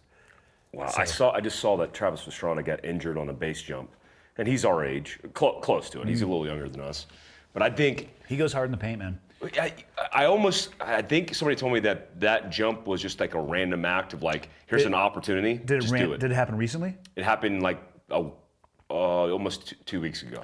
Base jumping is very high risk and it's very high consequence. Yeah. I would never try to talk anybody out of it, but I would always try to have very open and honest conversations about what you're getting into. You ever have he broke his back, I think like the L series, Yep. and fractured his hip. And I'm supposed to film with him in like 2 weeks, which is going to be great because he's going to be injured. He's probably going to be in a diaper teaching me how to race a rally car. Still out driving you, I would imagine. Outdriving me for sure, for sure. I'm fascinated by this. This is why I'm in my own curiosity. And imagine selfishly, because it's the Cleared FieldCraft Hot podcast. Yes, indeed. I'm trying to source for my audience. But I'm fascinated about this whole idea of base jumping because I'm just talking to you about it. I have hundreds of jumps, but I'm not anywhere near the world that you come from with wingsuit and also base jumping. And there's a mechanism in me that I feel like it's a glitch because I've had it happen before where I get out and there's something in me, I don't trust myself. And so I actually say to myself, if I base jump and I go out and I'm supposed to arch hard and get stable, and I go out, I feel like I have a mechanism in me to go, oh God, and then just tuck and roll and just die and burn in. It's like the idea of tuck driving. and roll mechanism. Yeah, it's like the idea of driving down oncoming traffic where I look at oncoming traffic, I'm like, that's all it takes right there. And my brain's like, did you just do that? Like, oh God. God. Like, I can't get that out of my head. It's weird. I don't know what to say about that. I've never heard anybody describe It's a glitch. the tuck and roll. There's plenty of self-doubt when it comes to base jumping, at least for me. There's plenty of standing on the edge, questioning life choices and decisions that got you to that point. But you always send it though. Have you ever said, I'm done, I'm not doing it? Oh, fuck yeah. Really? I would rather be the person that walks down for more base jumps than the person who successfully completes the most and goes out in a blaze of glory. Our career field that we came from, how much time do we spend analyzing, assessing, and mitigating risk? Yeah. Constantly. Yeah. And then the training process or the planning process, which unless it's like an incredibly important TST or time sensitive target, we're talking like 72 hours in front of PowerPoint, crushing shit, right? Oh. For a deliberate operation, 2 or 3 days. Oh, I thought you meant for a base jump. No, but I'll get to how it ties into a base jump. And what are we looking at in that whole thing? Like most likely course of action, most deadly course of action, primary, secondary, tertiary, contingency planning, like what ifs. And a lot of that is based around what's the risk? Where's the risk going to come from? So that all still works in the base jumping world. Like you wake up in the morning, you have a cup of coffee, you look outside, you check the weather. What you're actually doing is you're starting your risk assessment, right? Yeah. Because what do the winds look like? Is it overcast? Is there an inversion? Is there rain in the air? And you can jump in all of those conditions, but you need to be aware of them, right? So I'm very used to assessing the risk that is around me and mitigating it how I can. And one way you can mitigate it is through experience. I would say the first target that we ever went on, I was probably more of a danger to myself than other people. Yeah, for sure. By the time you hit multiple hundreds of targets, you know what the fuck you're doing, and people better watch the fuck out. Base jumping, so a lot of it is walking. There's more hiking uphill than flying downhill. It's the same distance, one just takes a hell of a lot longer than the other. But if you're not paying attention to everything that's going on while you're doing that, to include the people you're going to be jumping with, are you with a group of people that are fucking ripping joints on the way up? Are you jumping with people that partied super hard the night before and are hungover, maybe still drunk? Is the wind shifting? Because what you want to do is when you're standing on the edge, the optimal condition is the wind is rushing up at you. You have this lift coming up. In the evening times, often it will reverse and it's going down. Same thing with hunting, right? Yeah, exactly. So the wingsuits, like aircraft, it's just a wing. The more airflow that you can get over the top and underneath the wing, the better it's going to start flying. So if the wind is rushing up at you, and I've been on some amazing fucking jumps in Switzerland where, like the High Jungfrau, where it's like a four-hour hike, and you're just wrecked. And I did this one time with my buddy Alex, who unfortunately passed away base jumping. But we're both standing up there, and the cloud layer was below us, and it was thin and we could see through it, but it was just like hitting the wall and ripping up and just flying up in front of our face, and you would spit and it would go flying up. Good sign for jumping. Good sign. You jump into that head first, and you're in like the start. It's called the start, and it probably not the best description, but there's vertical falling and then there's horizontal travel. How fast can you get your suit from 0 airspeed falling to horizontal travel? The start, how long it takes for it to start flying. You jump off in those conditions and you feel like you already have your foot to the gas pedal. You jump off with a tailwind and it's pushing you down. And I've done it, and I wish that I hadn't, because it feels like you're being smashed into your death. You're just like, oh fuck, and the wind is pushing you down, and you feel like you're like in first gear spinning tires. It's like jumping out of a helicopter versus jumping off off of the back of off of a helicopter airplane. Versus into a wind tunnel. Yeah. So you have opportunities to assess, analyze, and mitigate risk, all the way up to zipping your suit up, putting your toes on the edge. And I've walked back from plenty. I see weather conditions coming in, because there's the weather conditions where you're going to step off, but there's some jumps in Switzerland where you're just making these continuous right-hand turn, and you're like landing miles from where you start the jump. Well, if there's an overcast layer, like it's bluebird where you are, but you look a couple miles down, like, oh shit, that's where the landing zone is? Like, not doing it. We can't do it. A lot of people will, though, because they don't want to hike down. My theory on that is fuck no. If I get up to the edge and I'm like ridiculously doubting my ability to be able to complete the jump, or I don't feel current, or I don't feel mentally into it, I'll take a break to start with, but I'll just walk back down. I mean, I'm not in a rush to make some highlight video on YouTube and then at one point in time die in the execution of trying to do that. It's just not worth it to me. How did Alex pass away? He hit a tree head first. Was he doing the wingsuit flight through? He was not. So I wasn't there. So I'm speaking a little bit out of school, but in talking to a guy who was there with him and watched it happen. He was in France and he jumped off, and there was a section of terrain that jutted out, and there was 2 trees on it, from my understanding. And it's awesome to fly 2 or 3 feet off the ground at 150 miles an hour through trees. You've done that? Yeah. And they're called tree gates, right? You can just treat it like a gate at any other, like a rally course or a skiing, and it's awesome to rip through those things, and it makes killer video. Because you're below the height of the trees. For sure. Yeah. Yeah, you're below the height of the tree. Like, you're almost touching your shadow. That's how low you're getting. A lot of the times I'll judge how high I am off the ground just by how close I'm getting to my shadow. And you don't really start seeing it come up underneath you until you're about 6 feet from the ground, depending on the angle. It's gnarly. It's very visual, for sure. I feel like I have to poop. Can we take a poop break? Because I just feel like... He, again, I wasn't there. I have no opportunity to discuss with him, obviously, what happened. But in talking to somebody who was there, it seems as if he had committed to flying between those 2, even beyond where the performance capable from his suit was not going to allow it. Yeah. So in his attempt to do so, he hit one of the trees. I've lost a lot of friends in these things. I I've have lost 2. That one hit me the hardest. 4 friends, and similar: Jason Granger, Tony Rokov, C Squadron guy. Like, just a lot of dudes that are just. Do you feel like? Because I haven't noticed that you've done it recently. That's because I don't have access to a drop zone nearby anymore. And for me, again, analyzing, assessing, and mitigating risk. I am no longer current to the degree that I was, so I will not engage in those activities because of the risk that is left behind, and I cannot mitigate it until I get myself back to a drop zone and start working on currency again. Now, what we're talking about doing, potentially doing a jump into the backcountry, I have enough jumps now, like over 7,000 combined skydives and base jumps at this point, far more skydives than base jumps.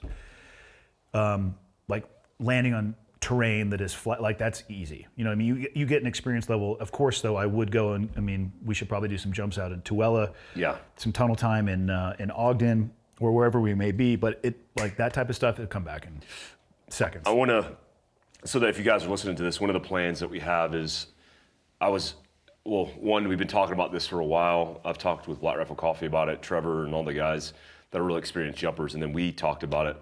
But the idea would be like Tom, Tom from Eagles and Angels started the jump program for bundle and tandem and tethered bundle for RRD as he migrated into the unit. He was on target with me, and then I got shot. Yeah, he was. Yep. Great dude. Yeah. Eagles and Angels is an amazing company, but I'm surrounded by, DJ and Cole, former dev guys that were big into standing up a lot of capability. Andy, Tom, I'm like the cherry, and I'm a advanced free fall jump master. who ran a detachment. That's all her job was, and have hundreds of jumps. But comparatively, I'm like the low guy on the totem pole. Even Trevor Thompson, who is an accomplished base jumper. Yep, he was on the Navy parachute team, their demonstration skydiving team for years. That's actually how he and I reconnected. He was on the team, and we started jumping back together again. Yeah, it's crazy because I look at this and like I'm the private in this stack. I look forward to filming you. It's going to be fun. You're going to have fun watching me. I'm like a sheet of plywood. Just take a sheet of plywood and throw it off the back of a C-130. That's me. Most people are. Yeah. You just got to relax. Take a deep breath. Yeah. I'll get back into the groove. What's the worst that could happen? I'm not horrible. Death. It's not a big deal. Who cares? Whatever. So my thing is like I contacted Eberlstock, which I have a good relationship with Glenn and their marketing team, and I really like the company because their origin story is amazing. And this is private information because there's a classified piece of land in the middle of national forest that is a private piece of land surrounded by national forest. Like GS-14 classified? GS-14. Okay. Only accessible by Glenn's airplane, the owner of Eberlstock. I feel like other airplanes could probably access it. Other could, if you could find it. If you could find it. It's like the Bermuda Triangle of Idaho. Yeah. And my thing was like, with Eberlstock bags, our detachments, we started testing and evaluating some of those bags for sniper operations. So I've jumped an Eberlstock bag with a sniper many kit. times too. Yeah, it's an interesting ride because it just buffers air differently and you can find the balance. But jumping into a hunt, and Matt Best gets credit for the title of it because he's like we should do it and we should call it Operate the Outdoors or it's this idea that we are guys in special operations that are doing normal things with exceptional skill sets. And I think it'd just be fun to do that. I don't want to do it at night. It doesn't have to be that, but a daylight. There's no point land. in doing it. What state would it be in? Idaho. So I believe, because I've looked at doing this before, I've talked to Evan about it, we'll jump in and we'll have to wait 24 hours because there's restrictions. And so why do it in the middle of the night? Yeah. Do it in the daytime, set it up for success because obviously a portion of this will be around content and the content's going to be better in the daytime. Yeah. But B, again, analyze, assess, and mitigate risk. Let's not put ourselves into a position where the entire program or individuals are at risk. Let's just do it in the daytime. Yeah. You could do a lot of cool shit. After you started talking about this and you brought it up to me, you could do a lot of cool stuff, just, again, FieldCraft survival specific. How many people do you have that want to come and work with like Kevin and Stella and do survival stuff, and they drive to the training area, and they know at the end of the day, you could just like get back in your car and be at 7-Eleven at 20. 100%. Let's get 4 tandem masters and huck some people in a few hundred miles in the backcountry. Badass. And here is your backpack full of survival stuff. Yeah. See you in 300 kilometers. Yeah. Could you really jump a goat? Oh, fuck yeah. I've jumped dogs. Yeah. I've jumped people. I've jumped people with dogs. I've jumped rucksacks that are like the size of this table. Yeah. Yeah. So you got tandem qualified while on active duty, right? I hold every military free fall qualification there is. That's insane. It's cool to see old dev guys and new dev guys because DJ has some experience with standing up a couple programs. I did my experience in free fall stuff just because of what we were doing wasn't specific to doing a lot of that. And I wanted to go to tandem bundle. I went to advanced free fall, but not tethered bundle course. Tandem's a wild ride. Yeah, it's MTTB, insane. Military Tandem Tethered Bundle. Military tandem bundle, MTB, yeah. TTB, Tandem Tethered. Tandem tethered. Because there's that Kevlar tether. That's some scary shit. It can be wild. It's insane. The worst stories I've ever heard of people falling to their death revolve around the strap of hundreds of pounds of equipment strapped to their chest. I distinctly remember my first bundle jump at the course. You do passenger jumping first, which is really smart because you understand the system at that point. Also terrifying though too, because you take 2 people who have never done a tandem and you flip a coin, and you're flipping a coin for who's going to ride in the kangaroo pouch. Yeah. And it doesn't really matter because neither of you know what the fuck you're jumping doing. the students. You're jumping each Yes, other. the students are jumping each other. Oh, dude, that would be horrible. I mean, an instructor takes you for a jump to kind of show you what it's going to be like. Yeah. But at some point, there are 2 dudes strapped to each other who have never done a tandem as the tandem instructor. And they test gravity together. After that, you jump a bundle. And I remember you usually will start getting hooked up and standing up and hooked in at about the 6th minute, and they'll drop the ramp and they get the bundle position and they'll cheat the bundle out over the back of the aircraft. And I was the first guy to go out on my stick and there's a camera guy sitting here, and they just hold on to the back of the bundle to hold it in place. And you give them a verb like, ready, set, go, and somebody's holding your drogue. There's just these 2 little handles on the back, and you're just holding on to it. And I distinctly remember as I was getting ready to push my first bundle out of the back of a caravan. No, it wasn't a caravan. It was a sky van. Like boxcar. Yeah, thinking, what the fuck is wrong with me? How did I get here? Why did I ever think that? And the bundle is about the size of a refrigerator, and it weighs about the same amount. But distinctly remembering right before the light switched from green to red, like, why? Why did I volunteer to come to this course? This is the stupidest shit that I've ever done in my entire life. And then it goes to green. You're like, man, fucking ready, set, go, wee! Dude, I've been part of the training experience and seen it, and I'm just like, what? It's violent. It's gnarly, man. Yeah, it's gnarly. The goat thing would be, I have packing goats. I have 3 packing goats, but I would only jump 2 of them. We just need a harness. Yeah, we just need a harness, and then probably need to, because my alpine goats' horns are about this big, kind of wrap those up. You would muzzle them, I'm assuming, or blindfold them. Do goats bite? No, they're not. They're not like dogs. It's not jumping a mile. I don't want to blindfold them. I want them to experience it with me. My goat Frank would lose his shit. Is his name actually Frank? It's actually Frank. I'm gonna get him. I'm gonna fashion him a nice scarf and like an aviator's hat with goggles, like World War II. He would look cool. He's a cool-looking goat. He'll be the Red Baron of our jumping operation. That would be awesome. Yeah. Boss is one of them, and Frank is the other. Boss and Frank. I would like to jump Frank. He and I will bond over. Frank's wild. He's the wild one. As long as he doesn't bite, we don't need to muzzle him. No, he doesn't bite. He's not a biter. He's a lover. They're both lovers. But we would use them to pack out the deer for the experience. And I think it would be cool is to do, I'm thinking like a Hilo exfil. Like a Black Hawk comes in, loads everybody up, and we come out. I don't want to do the, what is it called? The extraction Hearst? Spies and spy system. Spies rigs, yeah. Very, very Navy SEAL-esque. That is very Navy SEAL. They did that out of the water. Once. Yeah, it's fun. Yeah, it's fun. Until they suspend you by your ball sack for like 30 minutes. That was brutal. Nobody told me how that rig was going to work, and then it started to lift, and I was like, oh wait, I got to adjust, and then it was too late. You know what we should do? We should combine this with, I would say, an overland exfil. Fuck the Black Hawk. First off, it would be expensive as hell. Do a course where you take like those side-by-sides and you teach a FieldCraft course, and at the end of the course, they are coming to extract us, but they have to do an overland navigation, camping. That would be fun. Yeah, and that way we're closing the circle. Right? Yeah, You're Polaris, we need that support. Yeah, so we're teaching them, we're having our experience, they collect us, and we make our way out overland. I think that's, I mean, do you really need another ride on a Black Hawk? No, not really. Yeah, it's not worth the cost, to be honest. Yeah, that's true. That's a big cost. Yeah. Wait, how would we tandem 10 students in? We'd have to get 10 tandem certified guys, or would you do laps. A couple at a time? You could get 2 or 3 guys and 2 or 3 rigs, and you could do lifts. It depends. For the survival thing, why would you jump them all into the same place? You know, why don't you jump 3 different people into 3 different locations? So group of 3, group of 3, group of 3. They have to work together, navigate to link back up. They each get a cadre member there. You know what I mean? So you're checking a lot of different boxes along the way. Sounds like an epic course. Yeah. Sounds very expensive, but it sounds epic. I would say somewhere between $50,000 to $1.2 million per slot. Yeah, that's what I was thinking. It's a wide range, right? Yeah. I'm not going to, but I mean, think about it. You'd be working on, we should probably do a course on teamwork, because there's a teamwork aspect to that, and leadership, right?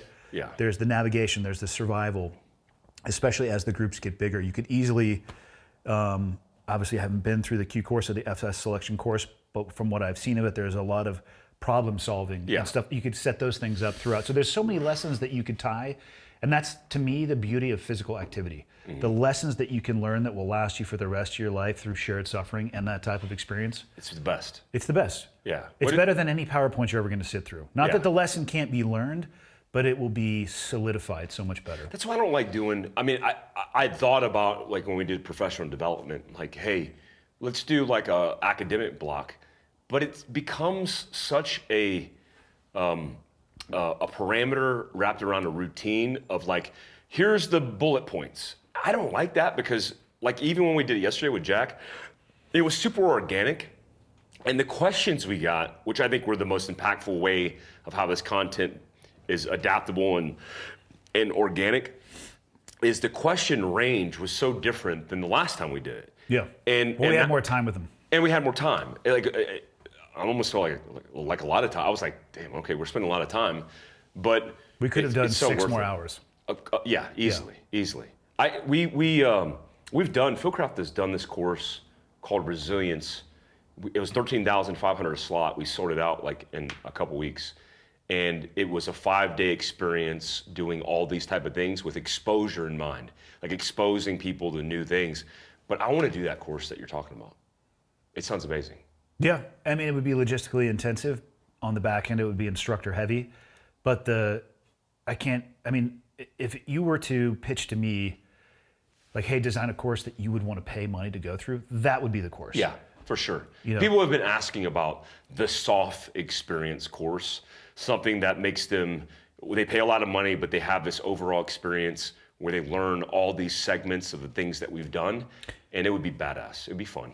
If people want a soft experience, go to the fucking recruiter. Go get a soft experience. It's true. I mean, you're not going to, I'm sorry, we can give you. You're ruining the commercial for this class. Let's be honest with the people, though. I could get a chisel and shave off a fraction of the actual experience and give you some exposure and insight to it. Yeah. If you want the actual experience, go put in the work. You were talking about it yesterday when it came to people posting on the internet and they want to rush to call themselves an expert and they don't want to put in the time, energy, and effort to actually gain the experience and the knowledge so they can speak from a position of not authority, but expertise. Yeah. We can give people some type of insight into it, but I don't know how to encapsulate a 17-year career into 5 days. Of course. You know, so if people want the true experience, last I checked, recruiting offices are open Monday through Friday. When guys hit me up, when young men hit me up, especially because of this pacification of this coddling of young men, it drives me fucking insane. But I often just like, stop being a pussy, go join the fucking army. Like, you're asking me all these questions and you're looking for all this affirmation to do right. Let me get to the chase. Go fucking do it and stop thinking about doing it. Yeah. Because when we volunteered for service, we were bold because that was our path. And so many people now are like, but I want to virtue signal that I was that guy. Like, I just want to post about it. I don't actually want to do it. Yeah, just go be that guy and shut the fuck up. Yeah, shut the fuck up. Go do the hard work. Be in a bubble where you can't talk about what you do for 20 fucking years and then come out and then try to be us. And that sounds rude. I feel bad. Try to be you, not me. Yeah. Hey, let me ask you this, because we're going to close this out because you got to catch a plane. Why is your watch wrong? Dude, this fucking watch pisses me off. Can you not change the time? It's pneumatic. Is it pneumatic? Where it's like not pneumatic. Definitely not pneumatic. Not pneumatic. That's like hydraulic based. It's movement based. Movement based, but it doesn't move. And you know how people have those elitists have those little rotate. I had one. Elitists. Yeah, I had one before. But I wish I had my fucking Casio, because this is like a nice Sin. Even though a Sin, if you want to hit me up and sponsor me, I think Sins are the best watch, the German-made watches. The watch is obviously working. It's just an hour slow. It's an hour slow. Why? I like to be an hour behind. All right, just check. Because I want to be prepared for the hour ahead, if that makes sense, which it doesn't. It doesn't, but that's a good bumper sticker. It is. Yeah. It is. Preparedness I'm actually, by the way, speaking of good bumper stickers, in production of the shirt, confidently incorrect and always wrong, never in doubt, based off the podcast we did with Evan. That's badass. Yeah, it's a nice black shirt with the clear hot logo and right on the back. It says, I need to get some of those. Always wrong, never in doubt on the rocker. We all know at least 50 people that deserve that shirt for Christmas and birthday presents. 100%. That's fucking badass. I need that. We need that in our gift shop. This Rogan shit. Censorship, the Rogan thing? I just saw it last night about this His second video? Because he put up a first one about... I didn't see the second one. It was an apology for the N-word. That was the second one. Okay. So I guess CNN did the story, and they did 20 plus captions of him saying that. Correct. That's what his second video was based around addressing. And what was it, an apology or something? It was an apology and an explanation as to at least who he was, and I'm trying to paraphrase. I don't speak for Joe, obviously. I am trying to describe what I think it was based off of watching it. I do not speak for Joe. An apology, first and foremost, and an explanation of who he was and what he thought he was doing in that time, because they are all clips from the distant past, which of course doesn't erase the fact that he used that word, but the context with which he was using it, it was used in the term of a discussion, not the application towards an individual. Of course. But it's interesting to see people coming after him. Most people are not fortunate to know him. He is one of the kindest people. And I reached out to him yesterday, just like, hey man, I'm just checking in on you. Like, I want to make sure that you're okay. I have almost nothing to offer you, but if you ever need anything, like, I'm a phone call or text away. I love you. Don't change who you are. Because that's my biggest fear, is that people are trying to change who he is. And he's a fucking national treasure for not only who he is, but what he does and the platform that he provides. And I know people will hate hearing that because it's, that misinformation or disinformation. It's like, it's a fucking podcast. It's a podcast. It's a conversation. Of opinions. Of opinions. And I absolutely think that there has to be a place to at least discuss things that are other than the mainstream narrative. Because you can find the mainstream narrative everywhere. Next week, I'm getting ready to host a dude on the podcast. It'll be out actually after this one by a guy who desired to join the military. I can't say he was necessarily a high-level athlete, but he was an athlete, wanted to join the military. COVID shot was required. It fucking crushed him, put him into the hospital. And I'm going to have him on just to discuss his experience. And I don't know how it's going to be received, and I don't even know what will end up happening with the episode. But I do know that it's going to piss people off because they're going to say, oh, you're trying to promote, anti-vaccine mentality. I'm like, well, I'm a fucking highly vaccinated person. Like, I have no issue. My kids are vaccinated. I don't have any issue with that at all. But I believe in educated decisions. I believe in discussion, and I believe that somebody who had that experience should absolutely have the right to discuss it without being, this attempt to smash them into a corner with people like, oh, don't pay attention to that. It's, I hate seeing people are not using the term censorship, but what they're trying to do is censor. And I can't think of a single example of when in the history of human beings censorship worked out well. Yeah. It doesn't happen for altruistic reasons. People aren't stupid. Don't get me wrong, there's some stupid fucking people out there. But most people, I think, given information, can make a very educated decision. But you have to give them the information, and it can't just be from one side. So I think he'll be okay.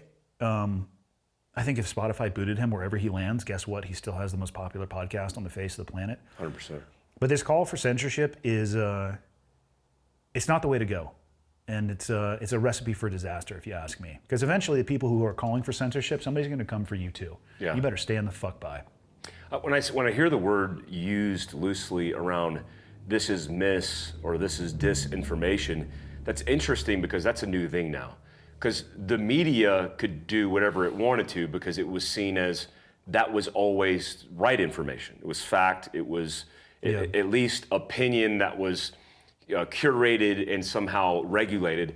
But now it's like if you have an opinion on a podcast, that could be labeled mis or disinformation and you could be canceled or most certainly censored. But it's not like you're publishing that as fact. Well, here's something interesting about that topic specifically. He and I recorded that episode Wednesday of last week. On the episode, he made the comment talking about how information is coming to light where lockdowns are far less effective than initially thought. And there were news articles, again, Joe Rogan spreading misinformation about lockdowns being less effective. This fucking morning, before coming up here to do this, a Johns Hopkins study comes out that shows exactly what Joe was saying is true. Now, there will be no articles written, oh, hey, by the way, what Joe said about the lockdowns being less effective is actually, it's starting to be shown in these studies. And I'm sure there's other studies out there that maybe show it was more effective than others. But holding an opinion doesn't mean you're trying to spread disinformation. Yeah. And then when that opinion proves to be true, they just move on to the next. I don't understand the end state. I don't understand where it goes.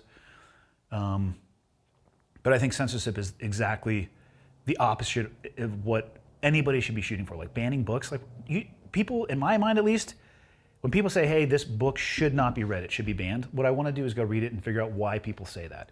I'm not going to read a book and like it's not going to change who I am as a person. You know, people are smart enough to take that information on board and either do something with it or realize, like, no, this goes against what I see and what I hear with my own ears and my own eyes. And they have to be afforded that opportunity.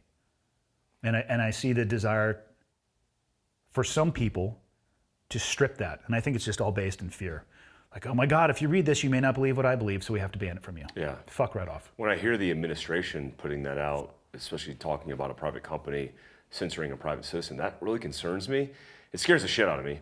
But I also reflect on like all the segments of popular culture growing up in. Like Ice Cube, when I was growing up, was a gangster rapper, and he was literally calling Asians chinks in his songs. Yep. And I remember the first time I heard that, I was mowing my aunt's lawn on a cassette, listening to a Walkman, and heard that. And I actually remember taking out the tape and throwing it in the trash because I was like, fuck this guy, yeah. Right? Now Ice Cube's doing kids movies, right? With all these family vacation, comedian type stuff. And I'm like, well, that's the society we live in. Because you could say 187 on an undercover cop as a rapper and be immune to it, but if you have a somewhat conflicting opinion on a podcast, then you're a target. I think Joe Rogan's a target because he's now feared by the narrative that used to have control. I also wonder how those songs would do in the modern day, like if they were released now. Yeah. I'm curious as to, because of the changes in society, I wonder if they would have been as openly accepted as they were back then. Yeah, there's some who was just making that, Bongino.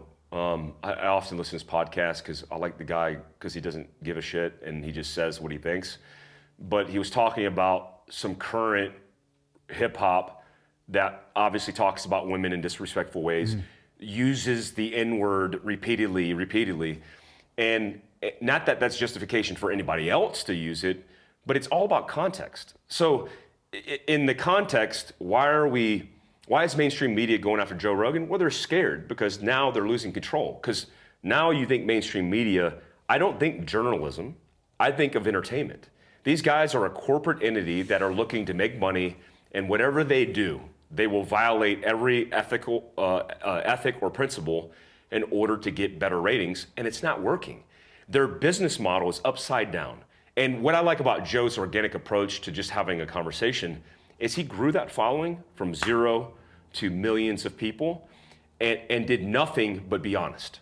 So for the media to say you're dishonest, the more they open their mouth, it's like the asshole in the room who knows he's wrong, but he keeps talking, and everybody in the room knows who the fuck he is. He's now that guy. CNN, for example, has identified themselves as being those guys, and they have no leg to stand on. A pedophile, a corrupt journalist who is helping his corrupt politician brother, and total corruption of going after private citizens. I think we're gonna see a huge shift culturally of these corporate entities going upside down. AT&T just required CNN. They did? Yeah, they did. And that acquisition, some people are talking that they might even crush CNN. I hope they disband CNN as an entity, or start something else that's going to be more serious when it comes to news and journalism. We need that. I mean, we need the news. I talked to Evan Hafer about this and got Tulsi, Jocko, you, Tim Kennedy, Evan, and me on board this idea of like, let's do our own media. Let's have our own entity. The problem with that is it takes a lot of money. I mean, it takes hundreds of millions of dollars to do right. But if we could do that to insulate not an echo chamber of the right-wing voice, but of moderate Americans, of right journalism, right news, right media, and then an opinion that's not going to be censored or suppressed, we got to fucking do that. And I hope, I don't know if this is ever going to happen, but as Joe deals with these issues with corporate media entities that are combating over who's making the most money, I'm not sure if Spotify was the best move for him, but he made the move. Maybe there is a path for Joe with the network that he has to start his own entity, to work on giving other people, like even me and you, as we grow and scale, we're not a threat. Your podcast is more popular than mine, but you're not a threat to mainstream. When you become a threat because you have so many people that you've accumulated in the market, then all of a sudden corporations want to go after you. If you're protected and insulated to be able to have that voice without threat of censorship, it opens up the conversation more. And that's what we need more of. I mean, we need more of that. I agree. It's like, I feel like we're living in like when we grew up, it was like the radical entity going after the book because the book needed to be censored because it was too risque. It's like, what the fuck? We're talking about removing books out of libraries because we're afraid of what it says in the book? Yeah. Like, that's an option. You don't want to pick up the fucking book, you don't want your kid to read it, don't fucking read it. Don't listen to Joe Rogan's podcast if it offends you so much. And now you got fucking nerds at CNN investigating every word dating back 30 fucking years. It's like, oh my God. Well, the worry is that it'll never stop. I mean, I think the reason that Joe put the apology up is he legitimately is an empathetic person and he 100%. cares. Those are legit. But when he doesn't get canceled because of that clip that they put together, they will look for something else. 100%. And then something else. It's a campaign. And I don't know the move there. Do you put your head down and just keep working? Do you have to make an apology to every single issue that, like, you know what I mean? Like, fuck. I don't know which one of those paths is the right one. Yeah. I heard a lot I saw a lot of content this morning on people saying the biggest mistake Joe Rogan made was apologizing. He apologized because he cares. It is. It's because he genuinely cares. Yeah. But here's the problem with that. Just like you stated, if it's a deliberate campaign, he'll be apologizing every day. Because they're going to find dirt. We all have dirt. And it's funny because the only way, me and Evan have talked about this, the only way to tactfully make effective change is wage war. If you want to campaign against me, I'll campaign against you. And I'll look for the errors in your game and we'll create a deliberate process to go after you. Because the alternative is they're just going to accumulate millions of dollars to put in a pile as a funding resource to just go after Joe. And I'm like, and I don't know Joe personally, you do, but when I look at the kind of person that I perceive Joe to be, he doesn't want to deal with that shit. Yeah. He wants to live a happy life. He wants to hunt, spend time with his family, and talk with experts in different fields because he's naturally curious. What happens to that person when they're getting berated, getting smashed every fucking day, even getting the texts and the phone calls? What happens to them when they're like, you know what, I don't need this, fuck yourself? Well, what happens is society loses because we lose, like you said, a national treasure that's able to curate that conversation, which we should be fucking having. Agreed. On that note, I gotta roll. You don't have to fucking roll. I do. We're gonna drink 3 more of these and do another 12 fucking hours. Well, you know where I live, motherfucker. You can come up anytime. I also know where you live. I'll jump in your house. Psych, I'm not doing that shit. You I'm could. gonna fly a plane. Just land in the water, be safer. Do Army guys know how to swim? No, that's why I never became a Navy SEAL. Do you have to do some kind of like, you don't do ads or nothing anymore? Just for Black Rifle. Oh, sweet. Yeah. They're simple. Like, if you don't want to drink coffee that doesn't suck dick, drink Black Rifle coffee. Yeah, go drink Starbucks, communist. Today's guest. Love that. So this is the first episode of the Cleared FieldCraft Hot Survival podcast. It makes sense to me. It does make sense. It does. I'm just going to take all your podcasts and use them on my channel. I'll just send you the file. Yeah, I'll just send you guys the file. It's perfect. All right, man. Cool. Thanks. All right, brother.